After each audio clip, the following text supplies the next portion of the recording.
Maaaring magdulot ito ng panibagong tunggalian sa pagitan ng Hamas at Fatah o Awtoridad ng Palestina at posibleng magresulta sa digmaang sibil. Si Pangulong Trump ang Chief Executive Officer ng Lupon ng Kapayapaan, Mukhtar at bagong leader ng Gaza. Nakatutok sa kanya ang lahat at nakakausap ko ang marami sa Gaza. Nag-aarmas at nag-oorganisa muli ang Hamas. Patuloy ding kontrolado ang maraming institusyon sa Gaza. Hindi ka pwedeng magbanta sa Hamas tuwing Lunes at Huwebes. Ano na ang bagong ultimatum?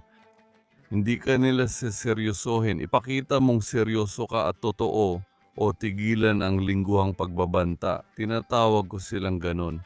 Maraming laro dito pero isa lang masasabi ko, hindi ito laro.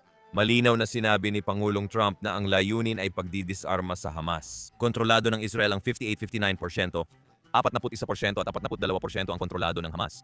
Kaya nakikita natin ang ganitong klaseng pagpiga ng Israel lampas pa sa dilaw na linya. Dapat mawala ang Hamas sa isipan at puso ng mga Palestino. Kailangan ito ng masusing deradicalization process. Kailangang baguhin ang kultura. Dapat mong tanggalin ang mentalidad at ideolohiya ng jihad sa isip at puso ng tao.